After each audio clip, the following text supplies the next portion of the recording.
Irmãos amados, nós vamos abrir a palavra de Deus, o Evangelho de Cristo, conforme o registro de Lucas, capítulo 10.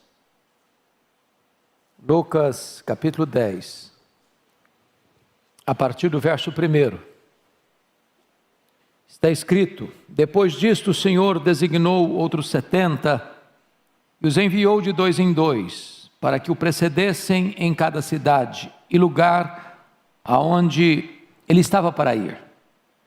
E lhes fez a seguinte advertência: a seara é grande, mas os trabalhadores são poucos. Rogai, pois, ao Senhor da seara que mande trabalhadores para a sua seara. Ide, eis que eu vos envio como cordeiros para o meio de lobos. Não leveis bolsa, nem alforje, nem sandálias, e a ninguém saudeis pelo caminho. Ao entrardes numa casa, dizei antes de tudo: paz seja nesta casa. Se houver ali um filho da paz, repousará sobre ele a vossa paz. Se não houver, ela voltará para vós, ou sobre vós. Permanecei na mesma casa, comendo e bebendo do que eles tiverem, porque digno é o trabalhador do seu salário. Não andeis a mudar de casa em casa. Quando entrardes numa cidade e ali vos receberem, comei do que vos for oferecido. Curai os enfermos que nela houver, e anunciai-lhes: a vós outros está próximo o reino de Deus.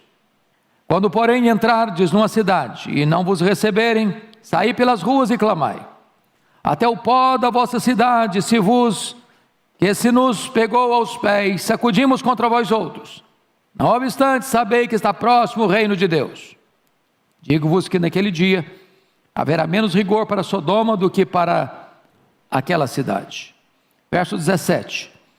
Então regressaram os 70, possuídos de alegria, dizendo: Senhor, os próprios demônios se nos submetem pelo teu nome. Mas ele lhes disse: eu via Satanás caindo do céu como um relâmpago. Eis aí vos dei autoridade para pisar de serpentes e escorpiões, e sobre todo o poder do inimigo, e nada absolutamente vos causará dano.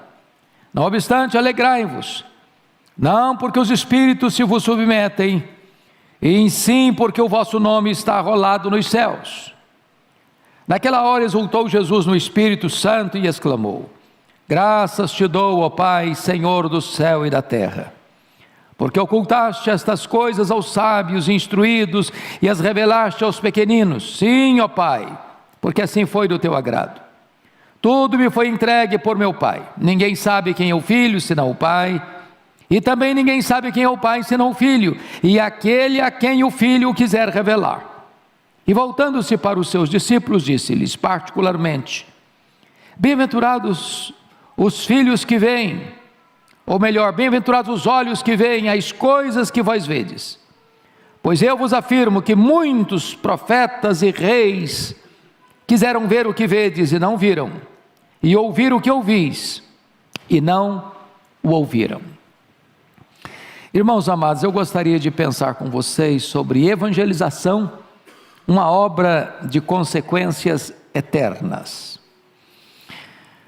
O Senhor Jesus Cristo, antes de tratar do texto que lemos, ele pôs à prova aqueles que queriam segui-lo com motivações erradas, conforme vocês podem atestar comigo, no capítulo 9, verso 57, um disse: seguir-te-ei para onde quer que fores. O segundo, no verso 59, disse: permite-me ir primeiro sepultar meu pai. O terceiro, no verso 61, seguir-te-ei, Senhor, mas deixa-me primeiro despedir-me dos de casa. Quem quer seguir Jesus com motivação errada, não tem chance de segui-lo. Porém, agora o Senhor Jesus Cristo nomeia 70 dos seus discípulos para irem de 2 em 2, entrando em casas, em cidades, para precedê-lo, como seus precursores. Aquela seria uma tarefa honrosa, porém difícil e perigosa. Então eu gostaria que vocês todos, com a Bíblia aberta comigo, pudessem considerar esta passagem. O primeiro ponto que eu destaco é o importante comissionamento da obra, conforme os versos 1 e 2. Vejam vocês que Jesus designa 70, e 70 é um número emblemático na Bíblia. Primeiro, porque haviam 70 nações, conforme Gênesis 10. Segundo, porque 70 era o número dos anciãos eleitos para ajudarem Moisés. Terceiro, 70 eram os membros do Sinédrio, liderado pelo sumo sacerdote. Então era um número emblemático, era um número completo. Isso retrata para nós, mais uma vez, a ênfase universal do Evangelho de Lucas. Segundo, a preparação para a obra, pois Jesus envia de 2 em 2. É melhor ser em 2 do que 1. Quando um cai, o outro levanta. Quando um está desanimado, o outro encoraja. Se houver uma oposição, os dois são mais fortes. Então Jesus envia de 2 em 2 nessa parceria da obra evangelística. Mas notem a oração intercessória pela obra. No verso 2, Jesus diz: a seara é grande, os trabalhadores são poucos. Irmãos, o campo é o mundo. Precisamos de mais gente. Se nós queremos e precisamos ganhar o mundo na nossa geração, porque se nós perdermos o mundo na nossa geração, teremos fracassado rotundamente. Nós só temos essa geração para ganhar essa geração. É preciso de mais gente. É muito grande a obra, a seara é grande, o mundo inteiro é a seara, os trabalhadores são poucos. O que a igreja tem que fazer? Rogar ao Senhor da seara que mande mais trabalhadores para a sua seara. Quem sabe os trabalhadores estão aqui nessa noite. E o Senhor está levantando hoje aqui gente para ceifar, porque a ceifa é urgente, o campo já está maduro e não se pode esperar mais. Mas notem comigo o segundo ponto, que é a perigosa natureza da obra, porque o verso 3 diz assim: ide, eis que eu vos envio como cordeiros para o meio de lobos. Vejam bem que os obreiros são enviados como ovelhas para as cidades, para as casas, mas lá onde eles estarão no meio de lobos. Não é que eles são enviados aos lobos. Ao serem enviados, eles enfrentarão lobos. E lobo é perigoso. E lobo tem garras. E lobo tem dentes afiados. E lobos vêm para matar. Em outras palavras, a obra de Deus é sublime, mas não é fácil. Quem quer conforto e não quer correr risco, por favor, não siga aquele que foi crucificado. Porque seguir aquele que foi crucificado é botar o pé numa estrada arriscada. Todo aquele que quiser viver piedosamente em Cristo vai ser perseguido. Tem luta, tem oposição, tem inimigo, tem a fúria do diabo, tem oposição do mundo, tem o ódio do ímpio. Não tem como fazer essa obra de Deus de forma indolor, sem lutas, sem provas, sem dificuldades. Agora notem vocês a urgência absoluta dessa obra. Versículo 4: não leveis bolsa, nem alforje, nem sandálias, e a ninguém saudeis pelo caminho. Agora, por favor, preste atenção. O que Jesus está querendo dizer para esses 70 missionários, para esses 70 evangelistas itinerantes, é o seguinte: vocês não devem se preocupar prioritariamente com a provisão, nem se distraírem com agendas paralelas e secundárias. Quem envia vocês é poderoso para suprir a necessidade de vocês. Você vai depender do provedor e não da provisão.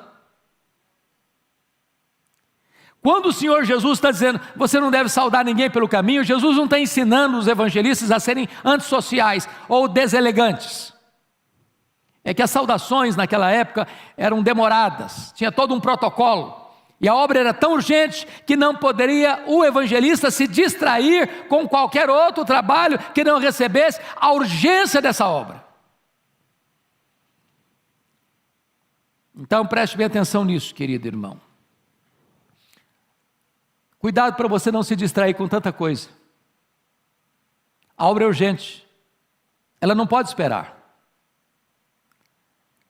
Eu não sei quanto a vocês, mas eu já tive uma das experiências mais difíceis do meu ministério. Um dia, Eduardo, eu estava no gabinete pastoral que você conhece, lá da primeira igreja presbiteriana de Vitória, e eu recebo um telefonema para ir às pressas visitar um homem que estava muito aflito, à beira da morte, e ele queria conversar comigo antes de morrer. Eu peguei o carro e saí, era em Jacaraípe, trânsito meio complicado, uns 15, 20 semáforos, não sei quantos, e quando eu estacionei o carro na frente da casa, a mulher vem desesperada e diz: pastor, o meu marido acabou de morrer e o senhor não chegou. E eu fiquei com um peso na alma, porque aquele homem precisava ouvir. Eu não sei quais eram as angústias da alma dele. E a cada minuto que você e eu atrasamos, pessoas podem morrer desesperadas, sem o conhecimento do Evangelho da graça do Senhor Jesus Cristo. Então nós não podemos nos distrair, essa é a ênfase que o texto está querendo deixar. Mas em quarto lugar, vejam vocês comigo a obra da evangelização nos lares, conforme os versos 5 a 7. Ao entrardes numa casa, dizei antes de tudo: paz seja nesta casa. Seja uma entrada boa. Você não entra condenando: olha, isso aqui é do diabo. Eu passava muito aperto com o irmão querido lá em Bragança, e ele gostava de fazer visita comigo. Mas ele chegava numa casa e via uma imagem e falou: você sabia que isso é do diabo? E aí quase que a gente era escorraçado da casa. Na verdade faltou o quê? Faltou sabedoria. Lembra quando Paulo chegou em Atenas? O espírito dele se revoltou ao ver a idolatria prevalecendo na cidade. Quando passaram a palavra para ele, como é que ele começou a discussão? Olha, esse negócio é do diabo, viu? Não, não foi assim. Ele disse: senhores atenienses, em tudo eu vos vejo acentuadamente religiosos. E passando e observando os objetos do vosso culto, encontrei um altar dedicado ao Deus desconhecido. Pois este Deus que vós adorais sem conhecer, é exatamente o Deus que eu vos anuncio. Começou bem. Estratégia, sabedoria, abordagem certa. Na hora certa, você toca no assunto. Mas começa: paz seja nessa casa. Então, o que é o ponto que é importante destacar aqui? Os obreiros são enviados uma missão de paz, com uma missão de paz, com a mensagem de paz, em nome do príncipe da paz. E entendendo uma coisa, que o lar é o ponto mais estratégico para a igreja ganhar as pessoas para Cristo. Jesus usou esse método, os apóstolos usaram esse método, Paulo pregava de casa em casa. E as igrejas ainda hoje, que mais crescem e saudavelmente crescem, são as igrejas que usam o lar como plataforma evangelística. Há muitas pessoas que, talvez convidadas para vir num templo, elas têm resistência. Mas se você a convidar para ir na sua casa, ou se você for à casa dela, com esta expressão: paz seja nesta casa, talvez você tenha acesso, talvez você tenha entrada, e ali chega o Evangelho. Então nós não podemos desprezar essa estratégia do Senhor Jesus Cristo para alcançar as pessoas. Agora vejam bem comigo no verso 7, uma coisa importante: permanecei na mesma casa, comendo e bebendo do que eles tiverem, porque digno é o trabalhador do seu salário, não andeis a mudar de casa em casa. Então, os obreiros nessa missão de paz não devem buscar conforto, nem demonstrar qualquer ostentação. Preste atenção. Ele chega numa casinha lá, bem simplesinha, não tem ar-condicionado, nem ventilador, o mosquiteiro não funciona. E aí, você ficou naquela casa, mas tem uma casa maior, com ar-condicionado, cama boa, lençol de fio egípcio, travesseiro de pena de ganso. Vou ficar aqui nada, porque você está doido. Para cá. O que Jesus está querendo ensinar com isso? Cuidado para você não ser uma pessoa que ostente, cuidado para você não ser elitista. Cuidado para você não fazer 10 visitas num ano para uma família e nenhuma para outra família. Quando Jesus diz comer de tudo que pôr na mesa, Ele está dizendo que você tem uma mensagem do Evangelho, mas para levar a mensagem do Evangelho você tem que ter sensibilidade cultural. Cultural. Sabe por que Paulo proibiu Tito de ser circuncidado? E Paulo manda circuncidar Timóteo? Sensibilidade cultural. Quando queriam circuncidar Tito, era por uma razão teológica. De jeito nenhum. Se você circuncidar alguém por razão teológica, você está negando a fé, você está negando a graça. Não é possível acrescentar mais nada à obra de Cristo. Então não pode. Agora, se não é teológico, é apenas para abrir caminho para a pregação do Evangelho, posso circuncidar. Timóteo, circuncida, meu filho.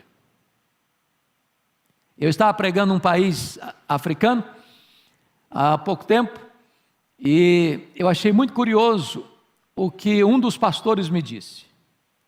Os nossos missionários vêm para cá, mas eles não vestem a nossa roupa, eles não comem a nossa comida, eles não se envolvem com a nossa cultura e querem nos alcançar. Preste atenção nisso. Jesus está nos ensinando aqui sensibilidade cultural. O que for pôr na mesa, coma. Eu nunca me esqueci quando fui à missão Quacisabanto, e a comida era muito simples, e era de graça, para as caravanas que lá chegavam. Era um grande caldeirão, comida à base de milho, e algumas pessoas brasileiras que foram conosco enchiam um prato, da primeira garfada não gostava, encostava o prato. Aí levanta um irmão e disse: vocês precisam entender uma coisa, esta comida é a expressão da graça de Deus, e não se pode jogar a graça de Deus no lixo. Preste atenção nisso, não crie barreira para que o Evangelho da paz chegue ao coração das pessoas. Tenha sabedoria e sensibilidade cultural, foi o que Jesus está ensinando. Mas notem mais, queridos irmãos, notem mais, no versículo 7, permanecei na mesma casa, comendo e bebendo do que eles tiverem, porque digno é o trabalhador do seu salário. E aqui o Senhor também está mostrando outra coisa. A motivação em pregar o Evangelho não tem que ser dinheiro.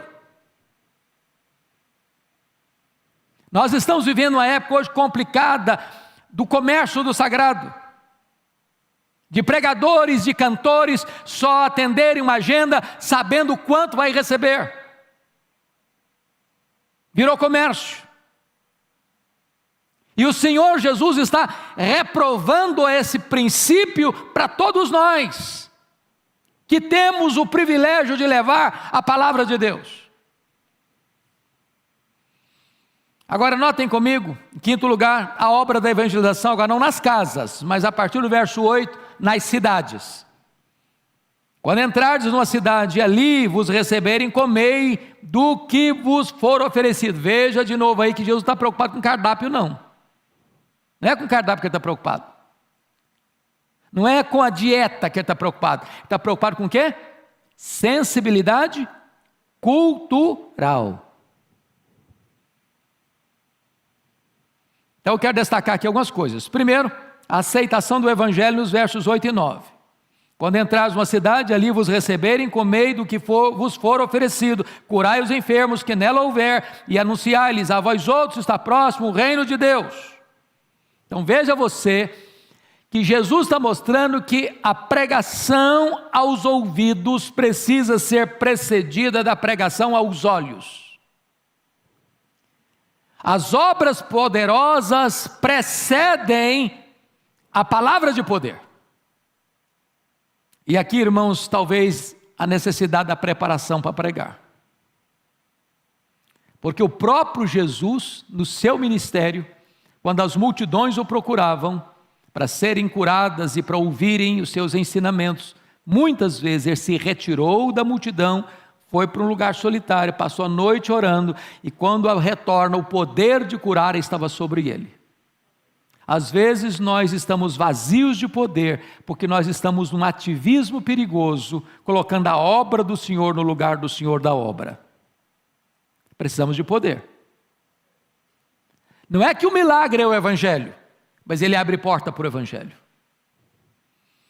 Segunda coisa, veja você comigo a rejeição do Evangelho nos versos 10 a 15. Quando, porém, entrares numa cidade e não vos receberem, saí pelas ruas e clamai, até o pó da vossa cidade se nos pegou aos pés, sacudimos contra vós outros. Não obstante, sabei que está próximo o reino de Deus. Então vejam vocês que quando o Evangelho é rejeitado, você evangelista, você pregador, você portador de boas novas, não se sinta fracassado, você não administra resultados.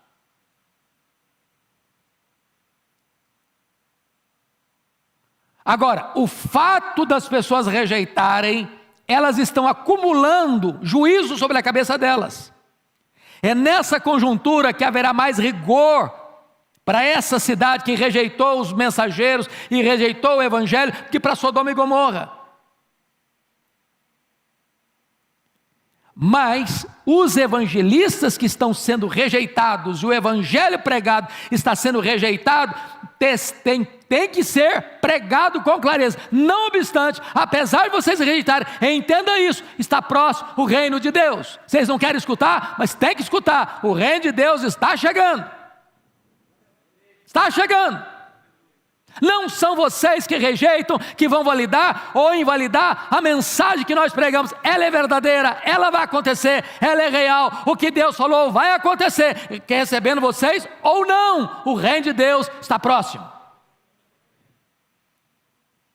Agora vejam vocês, em terceiro lugar, a autoridade dos obreiros, versículo 16. Olha comigo.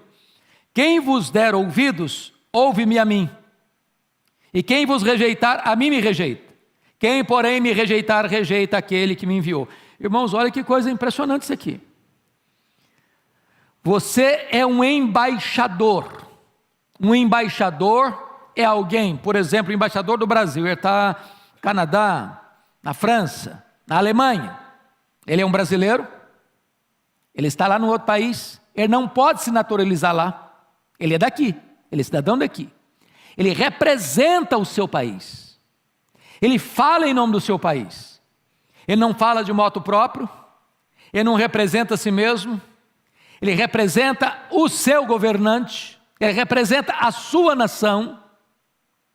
Então o que o texto está dizendo é que quando alguém rejeita o evangelista, ele está rejeitando em última instância quem comissionou o evangelista. E quem rejeita Jesus está rejeitando o próprio Deus Pai.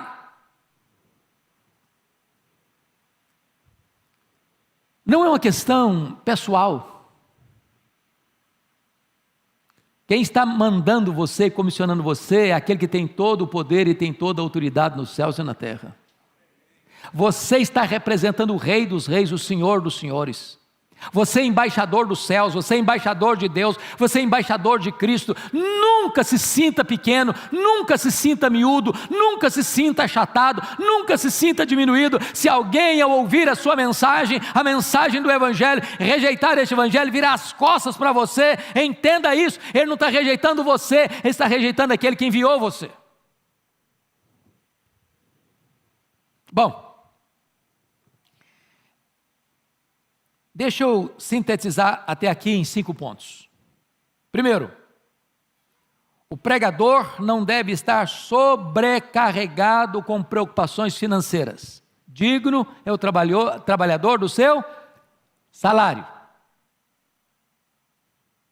Segundo, o pregador deve concentrar-se na sua tarefa. Não fica distraído não. Soldado não pode ficar cuidando de muita coisa, ele tem que focar no que está fazendo. Terceiro, o pregador não deve trabalhar por ganância. Você não está mercadejando a palavra. Quarto, escutar a palavra de Deus é uma grande responsabilidade. Porque acolher a mensagem da paz é receber o príncipe da paz. Mas rejeitar a palavra de Deus é terrível. É terrível. Porque quanto mais privilégios alguém tem, mais juízo virá sobre ele se ele rejeitar esse privilégio.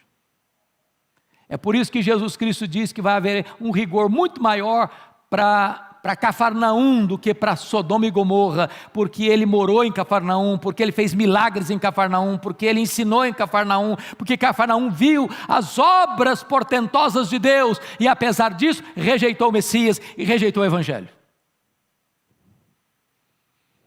Sexto lugar, vamos ver a alegria dos obreiros enviados, versos 17 a 20, eu destaco 3 pontos aqui. Primeiramente, uma experiência vitoriosa, versículo 17, olha aí comigo. Então regressaram os 70, possuídos de alegria, dizendo: Senhor, os próprios demônios se nos submetem pelo teu poder. Eles estão tão fascinados pelo poder do Evangelho, deste poder da luz, que vai desbancando as trevas, que vai reprovando as trevas, que vai libertando os cativos, os endemoniados ficam libertos, os demônios têm que bater em retirada, e eles estão extasiados com este fenômeno. Até os demônios se nos submetem pelo teu nome. Ô, irmãos, ninguém enfrenta endemoniado de cara limpa, não. Enfrenta não. Sou teólogo, fiz doutorado. Demônio ri da sua cara. Eu estudei no seminário, tá? E daí? Eu expulso em nome do Deus que Paulo pregou. Eu conheço Paulo e sei quem são vocês. Está furado.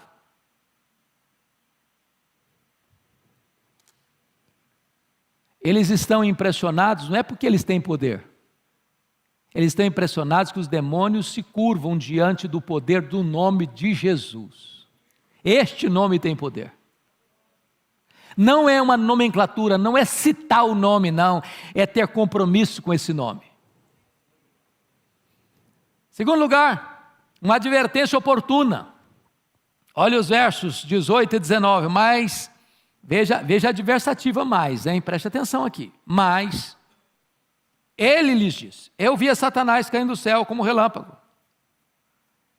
Eis aí vos dei autoridade para pisar serpentes, escorpiões e sobre todo o poder do inimigo, e nada absolutamente os causará dano.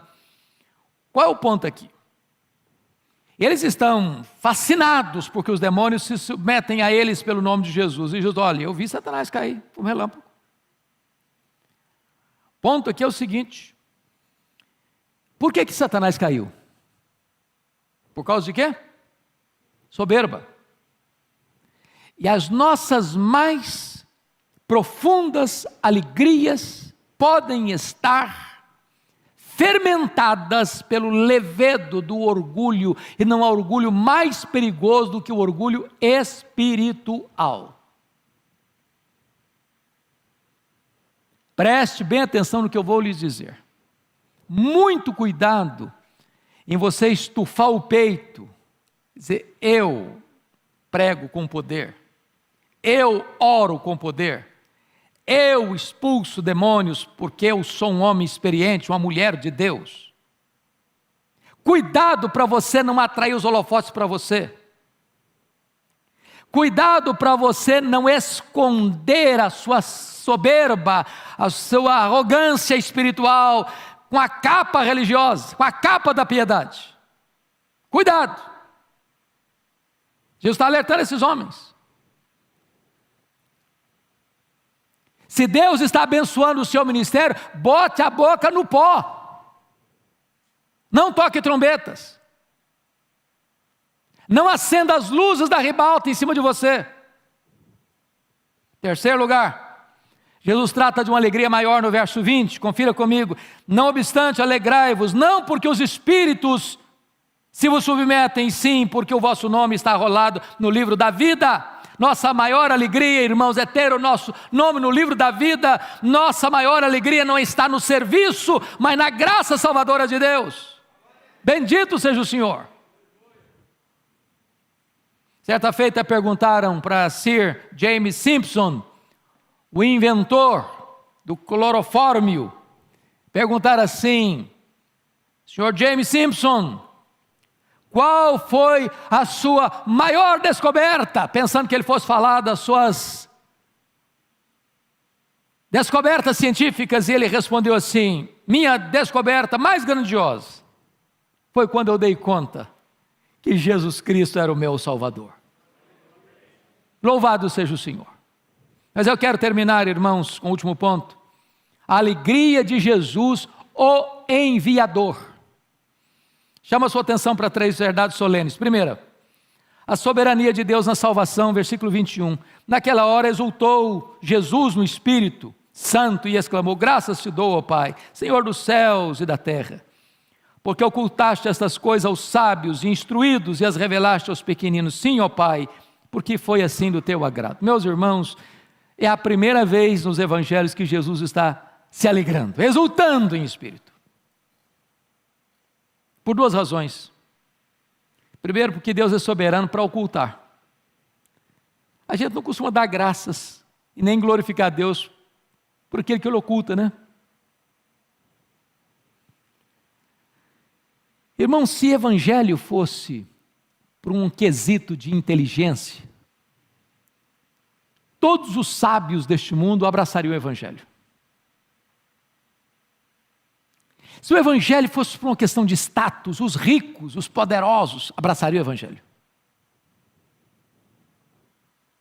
E Jesus está aqui dando graças te dou, Pai, porque tu ocultaste aos sábios e entendidos, que batem palmas para si mesmo, que se enaltecem, que se consideram supra-sumo, que se julgam os poderosos, os sábios, os inteligentes, os entendidos desse século. Eles olham a palavra de Deus, irmãos, eles não enxergam um palmo na frente do nariz. A Bíblia é esse livro fantástico, que o PhD, um pós-doutorado, pega, olha e não entende nada. Nada. E um camarada analfabeto que só letra com dificuldade, ele olha e Deus tira as vendas dos olhos, ele entende o amor de Deus e a graça de Cristo. Sabe por quê? É porque Deus revela, é que Deus tira a venda, é que Deus tira o tampão, é que Deus ilumina o coração, é que Deus faz a obra. Deus é soberano, meus amados irmãos, na salvação. Louvado seja Deus. Louvado seja Deus. E o enviador, o comissionador, está dando graças, está se alegrando na soberania de Deus na salvação. Segundo lugar, a dignidade de Jesus, o revelador do Pai. Verso 22, olha que coisa impressionante está escrita aí. Verso 22. Tudo me foi entregue por meu Pai. Ninguém sabe quem é o Filho senão o Pai. Ninguém sabe quem é o Pai senão o Filho. E aquele a quem o Filho o quiser revelar. Pronto. O Pai confiou tudo a Jesus. Você quer conhecer o Pai? Você tem que ir a Jesus. Se quer conhecer o Filho, você tem que pedir o Pai. Não é uma questão de pesquisa, não é uma questão de investigação, não é uma questão de perquisição humana, não é uma questão de fazer uma tese de doutorado sobre Jesus, não. Só o Pai conhece o Filho, só o Filho conhece o Pai, e aquele a quem o Pai quiser revelar. Para conhecer a Cristo, não é uma questão de capacidade cognitiva, é uma questão de revelação de Deus ao seu coração. Jesus é o revelador do Pai. Finalmente, termina aqui. Jesus destaca a felicidade dos obreiros. Olha comigo, para fechar, versos 23, 22 e 23. Olha aí, por gentileza. Versos 23 e 24. E voltando-se para os seus discípulos, verso 23, disse-lhes particularmente: bem-aventurados os olhos que veem as coisas que vós vedes. Pois eu vos afirmo que muitos profetas e reis quiseram ver o que vedes e não viram, e ouvir o que ouvis e não ouviram. Aqueles profetas, aqueles reis, viram o Cristo da profecia, o Cristo prometido. Aqueles discípulos estavam vendo o Cristo da história. Os profetas e reis viram as sombras, e eles estão vendo a realidade. Aqueles profetas e reis viram o tipo, eles estão vendo o antítipo. Aqueles profetas e reis olharam para frente, para o Cristo que havia de vir, e creram. Aqueles discípulos estavam vendo o Verbo que se fez carne, o Emanuel, que estava diante dos olhos deles. Oh, que bênção, queridos irmãos, que maravilha, porque o menor no reino de Deus é maior do que o maior santo da antiga aliança. Foi Jesus quem disse: ninguém dentre os nascidos de mulher é maior que João Batista, mas o menor no reino dos céus é maior do que ele. Porque João Batista foi a dobradiça entre o Antigo e o Novo Testamento. Ele fechou o velho e abriu o novo. Que privilégio você e eu temos. Porque você e eu vemos o que reis e profetas desejaram ver e não viram. E agora que vocês conhecem a Jesus, o nosso papel é torná-lo conhecido no mundo inteiro. Que Deus nos abençoe. Amém.